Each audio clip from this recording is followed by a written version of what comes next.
Kita mulai dengan Catherine. Catherine, boleh cerita dong, selama kamu di Singapura itu, kamu tinggal di mana? Kemudian selama kamu di Raffles Design itu, dari tempat rumah atau apartemen atau kos, kamu ke Raffles Design itu setiap harinya aktivitasnya itu kamu naik apa? Kemudian makan siang kamu itu biasanya di mana gitu? Boleh ceritain sedikit dong? Okay.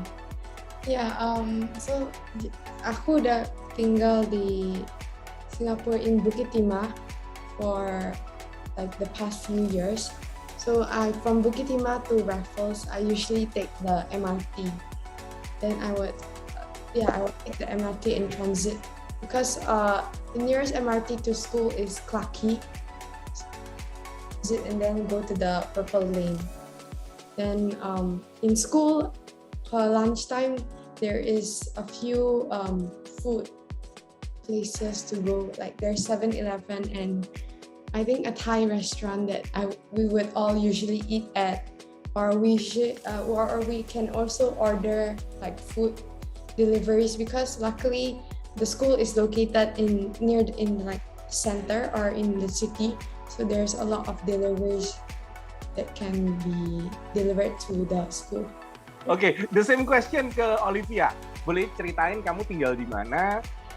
Kemudian perjalanannya setiap hari itu bagaimana, dan kamu kalau ada sharing tentang makan siang juga kelihatannya di kamu dimakan di tempat Thai food yang sama tadi. Kamu udah senyum-senyum dari tadi soalnya. Silakan.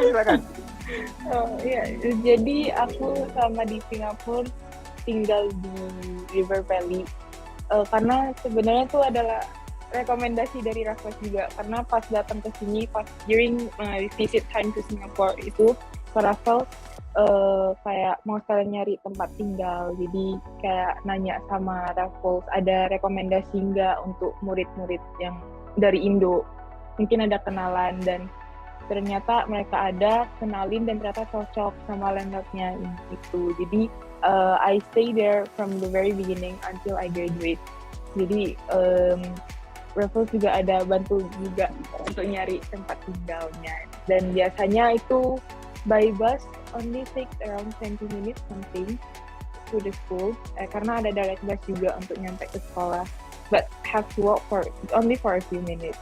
Jadi itu benar-benar yang efektif sih, karena kan ke sekolah, jadi nyarinya juga yang dekat ke sekolah tempat tinggalnya ini itu, jadi lebih gampang untuk kita travel to the school.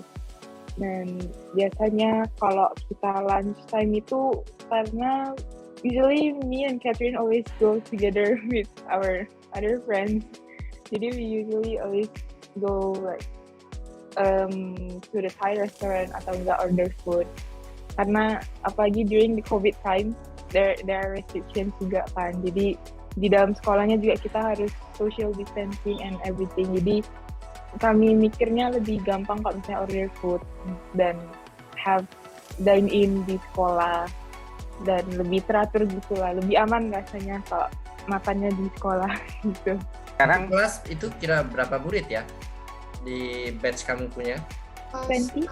Ya, kelas kami 20. Dari mana aja mereka?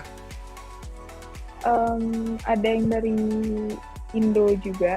Banyaknya Indo banyak. Yeah. Indo banyak.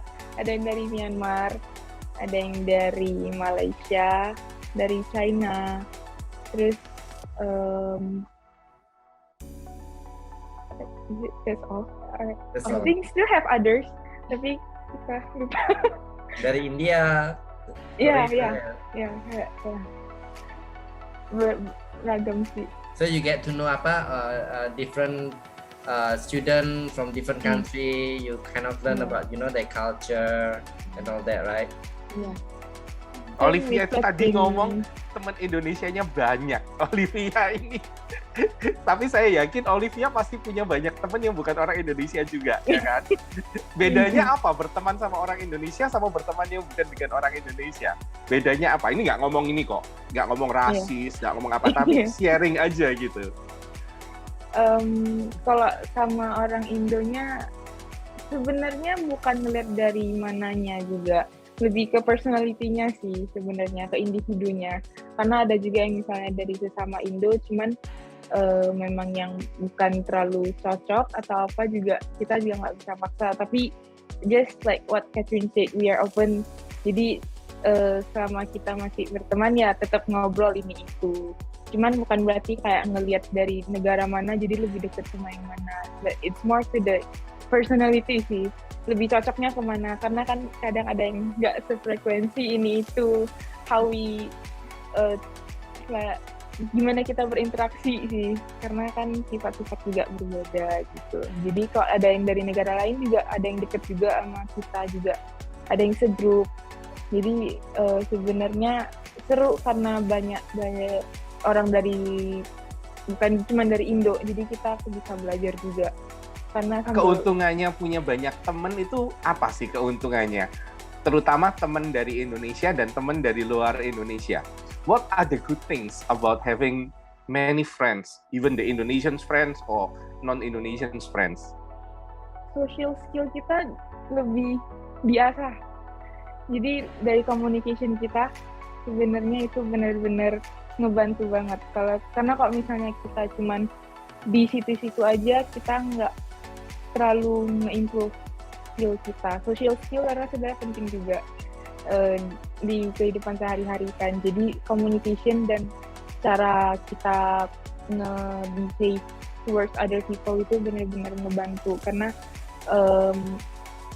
secara tidak langsung kan kita juga bisa belajar, oh this one is a good one, this one is not a good one. Jadi kita tahu how to treat other people as well. Nice. How about you, Catherine?